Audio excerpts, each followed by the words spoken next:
मैं जल्दी से AK वाजपेयी सर को भी ला रहा हूं स्क्रीन पर। AK वाजपेयी सर, आपको लगता है कि इस तरह के जब बयान देश के अंदर दिए जाते हैं तो इससे जो हमारा पड़ोसी देश है वो तो खुश होता होगा, वो जो अपना प्रोपेगेंडा चलाता है उसको एक मिल जाता होगा खाद पानी कि देखो क्या चल रहा है यहाँ, किस तरह के बयान जारी हो रहे हैं।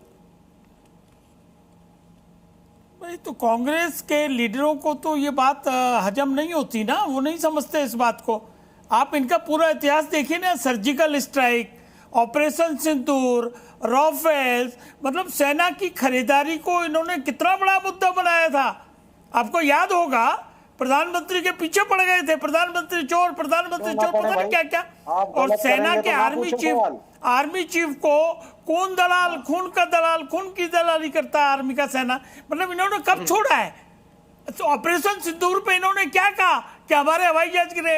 हर वक्त गुमराह करना, देश की सेना का अपमान करना, देश की सेना के जो इश्यूज हैं उसको क्वेश्चन करना, ये मतलब देश के असम्मान है ना, देश के खिलाफ। एक सेकंड अरे सुनिए ना, अरे विवेक जी सुनिए ना, सेना सबकी है।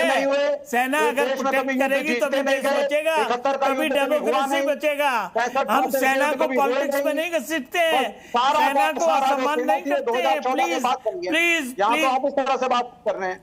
अरे भैया आप तो मानते ही नहीं हो, आप तो संविधान को भी नहीं मानते हो, आप तो नक्सली हो ही, पेटेंट नक्सली हो, इसमें कहाँ दिमाग है। और प्रधानमंत्री ने बिल्कुल सही इस्तेमाल किया दिमाग को। कहा माओवाद क्या है, ये माओवाद क्या है, माओवादी कौन लोग होते हैं, कौन होते हैं नक्सली, बताइए मुझे।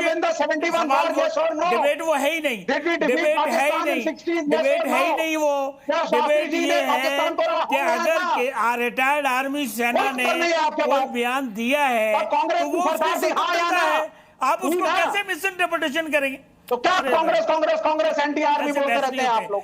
विवेक जी, जनता को ना आपकी बात समझ आएगी ना हमारी समझ आएगी।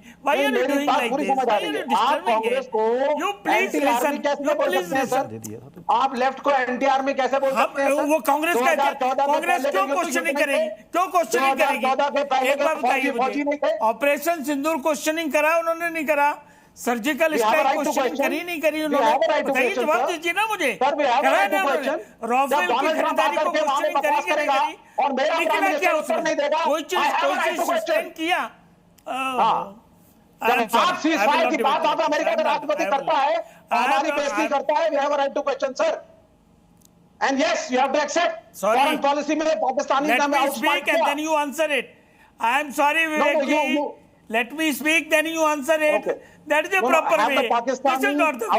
You are not allowing me to speak. How you will answer? My simple, मेरा सिंपल ये कहना है कि कांग्रेस की स्टेटमेंट देख लीजिए, राहुल गांधी की स्टेटमेंट देख लीजिए, सोनिया गांधी की स्टेटमेंट देख लीजिए, क्या क्या बोला है इन्होंने आर्मी के खिलाफ। ये जब वॉर चल रही हो उस वक्त आप ये कहेंगे कि हमारे कितने जहाज गिर गए, ये क्वेश्चन ही करेंगे। ऑल पार्टी मीटिंग की डिमांड की, ऑल पार्टी और वहां चुपके उठ के आगे बाहर आके आप पॉलिटिक्स करने लगते हैं। डोनाल्ड ट्रंप को उत्तर दिया, आप भी सरकार में हैं। सिंपल, अब आप सुन लीजिए, अब आप मेरी बात सुन लीजिए ध्यान से। प्रूफ है नहीं, 10 seconds I'll give you the proof. Give me 10 seconds, only 10 seconds। आप मेरा आपको ध्यान से सुनिए और मुझे कृपा करके हाथ जोड़े। मैं भारतीय हूं, देश से प्रेम करता हूं, पाकिस्तानी एजेंट नहीं हूं, लेकिन सच्चाई है आपकी फॉरेन पॉलिसी फेल हुई। Pakistani had an upper hand, उन्होंने अपने जनरल को फील्ड मार्शल बनाया, उन्होंने उनको इंटरनेशनल मॉनेटरी फंड से उसी सुबह पैसे मिले इस शर्त पे कि हम सीज़फायर के लिए एग्री करेंगे, पैसे